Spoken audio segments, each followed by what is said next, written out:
Di sini saya akan mempresentasikan sistem reproduksi. Selamat menyaksikan. Saya akan menjelaskan apa sih itu sistem reproduksi, oogenesis, dan spermatogenesis. Nah, jadi sistem reproduksi itu dibagi menjadi dua, yaitu sistem reproduksi wanita dan juga sistem reproduksi laki-laki.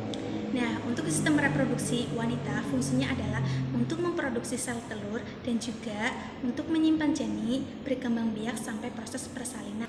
Nah, untuk sistem reproduksi laki-laki sendiri fungsinya adalah untuk memproduksi, menyimpan, dan juga menyalurkan sperma untuk membuahi sel telur. Nah, untuk sistem reproduksi internal atau bagian dalam wanita ini terdiri dari ada vagina atau liang senggama, uterus atau rahim. Nah, dalam rahim ini menjadi 3 bagian, ada badan rahim, leher rahim, dan juga rongga rahim. Nah, juga ada tuba falopi. Tuba falopi ini adalah untuk bertemunya sel telur dan juga sel sperma. Nah, juga ada ovarium. Nah, untuk sistem reproduksi eksternal wanitanya itu terdiri dari bibir besar, bibir kecil, lubang saluran kencing, ada selaput darah, terus ostium ureta, osteovagina, vulva, dan lain sebagainya. Nah, untuk sistem reproduksi bagian dalam atau internalnya pria yaitu ada testis, ductus atau saluran reproduksi, dan juga kelenjar aksesoris. Nah, di dalam saluran reproduksi ini terdiri dari epididymis, saluran ejakulasi, dan juga vas deferens. Nah, masing-masing 3 ini memiliki fungsi dan bagian-bagian tempat yang berbeda. Nah, untuk sistem eksternal atau bagian luarnya laki-laki yaitu ada penis dan juga skrotum. Nah, penis ini letaknya di depan skrotum. Nah, untuk skrotum ini merupakan adalah kantong yang di dalamnya berisi testis. Nah, dalam sistem reproduksi ini juga akan terjadi spermatogenesis dan juga oogenesis. Nah, oogenesis ini akan terjadi pada organ wanita, dan sedangkan untuk spermatogenesis ini terjadi pada sistem reproduksi laki-laki. Nah, oogenesis merupakan proses perkembangan oosit atau sel telur yang matang yang berkembang langsung di dalam ovarium. Nah, sedangkan untuk spermatogenesis adalah pembentukan dan juga perkembangan yang terjadi secara terus-menerus di dalam laki-laki dewasa. Nah, untuk urutan proses oogenesis sebagai berikut, yaitu ada proliferasi atau perbanyakan, dan juga ada pertumbuhan, lalu ada pematangan, dan juga ada perubahan bentuk. Urutan spermatogenesis ini sebagai berikut, yaitu ada spermatogenium atau tahap 1, dan juga ada spermatosit primer, spermatosit sekunder, dan juga spermatid dan spermatozoa. Nah, untuk spermatozoa ini memiliki 3 bagian, yaitu ada bagian kepala, bagian badan, dan juga bagian ekor. Nah, sistem reproduksi manusia ini melibatkan fertilasi internal, hubungannya dengan seksual, di mana seorang laki-laki memasukkan penis ke dalam vagina dan berejakulasi yang mengandung sperma. Nah, jadi fertilisasi adalah proses penyatuan atau persatuan antara sel sperma dan sel telur. Sebagian kecil dari sel sperma melewati ke leher rahim, kemudian ke saluran telur untuk pembuahan ovum, dan hanya 1 sperma utuh yang hanya dapat membuahi ovum. Setelah berhasil dalam proses pembuahan tadi, ovum tersebut dinamakan dengan zigot.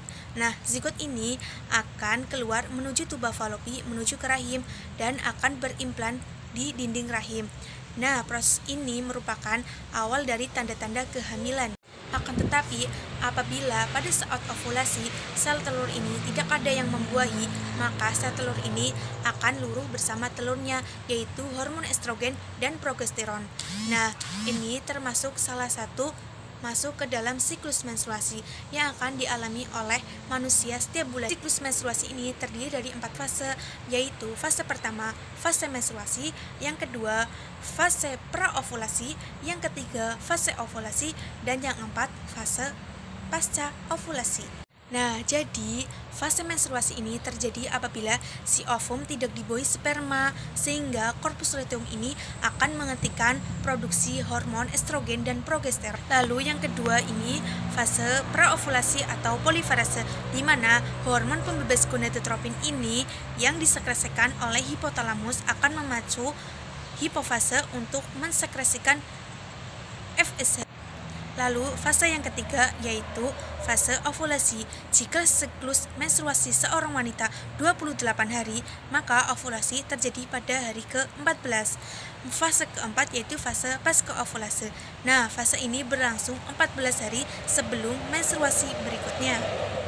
Nah, jadi zigot yang menempel ke dinding rahim disebut dengan proses kehamilan, di mana proses kehamilan dibagi menjadi 3 trimester, yaitu trimester 1, trimester 2, dan trimester. Nah, pada trimester pertama, minggu ketiga, sel telur yang berkembang membentuk kantong janin yang berisi bekal janin. Nah, dalam minggu keempat, tabung janin sudah berisi dan berdenyut 65 kali dalam 1 menit. Nah, pada minggu kelima dan keenam, wajah, mata, hidung, telinga, dan mulut sudah mulai kelihatan dan janin sudah mulai melengkung seperti huruf J. Pada minggu ketujuh, janin sudah mulai membentuk kaki dan tangan, di mana janin akan lebih besar 2 kali lipat. Pada minggu ke-8 sampai ke-10, janin sudah melewati masa kritisnya dan di mana janin sudah mulai terlihat seperti manusia. Pada minggu ke-11 sampai 13, janin sudah mulai otaknya berkembang secara pesat dan janin sudah dapat mengeluarkan urin dan janin pun sudah dapat mengepal seperti tinju. Pada minggu ke-14 sampai 18, si janin sudah dapat mendeteksi cahaya dan indera perasa pun sudah dapat terbentuk. Nah, pada trimester 2, minggu ke-19 sampai ke-22, si bayi sudah mulai mendengar, menelan, dan memproduksi kotoran. Nah, pada minggu ke-23 dan 29, si bayi sudah dapat menghirup, mengeluarkan plasenta, dan perut bayi pun sudah dapat berlatih. Nah, pada trimester 3, minggu ke-30 sampai ke-35, si janin, paru-paru, dan kepala terus bertumbuh mengikuti sarafnya. Nah, pada minggu ke-36 sampai ke-41, si bayi sudah mulai berat badannya bertambah menjadi 3 kilo sampai panjangnya 48 cm. Dan pada minggu ke-41 si bayi sudah dapat memasuki proses persalinan. Sekarang kita memasuki proses persalinan. Di sini ada 4 kala, yaitu kala 1, kala 2, kala 3, dan kala 4. Nah, kala 1 yaitu kala pembukaan. Nah, sejak uterus ini berkontraksi sampai dengan pembukaan lengkap yaitu 10 cm. Nah, proses pembukaan lengkap ini dibagi menjadi 2 fase, yaitu fase aktif dan fase laten. Nah, pada fase laten ini dimulai dari awal kontraksi sampai dengan pembukaan 3-4 dan berlangsung selama 7-8 jam. Nah, pada fase aktif ini pembukaannya 4-10 cm. Nah, pada fase ini terdapat 3 subfase, yaitu fase dilatasi, fase akselerasi, dan fase deselerasi. Kemudian kita memasuki kala 2. Kala 2 itu pengeluaran bayi, di mana pada saat pengeluaran bayi ini pembukaan serviks sudah lengkap dan diakhiri dengan keluarnya si bayi. Kala ketiga yaitu keluarnya plasenta. Nah, jadi kala ketiga ini pada saat bayi sudah keluar, maka akan diakhiri dengan keluarnya plasenta dan saluran ketubuh. Memasuki kala keempat yaitu kala pengawasan, di mana si plasenta sudah keluar seluruhnya dan akan diakhiri dengan 2 jam proses tersebut.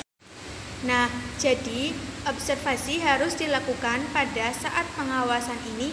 Ada tingkat kesadaran dan pemeriksaan tanda-tanda vital seperti nadi, tekanan darah, dan juga pernafasan.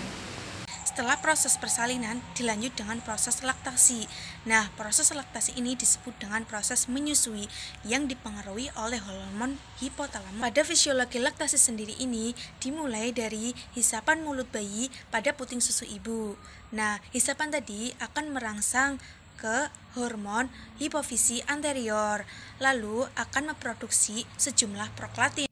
Nah, prolaktin ini adalah hormon pertama untuk mengalirkan air susu ibu. Nah, pada struktur anatomi payudara bisa dilihat sendiri ada dinding torak, puting, lobus, jaringan lemak, kulit, puting.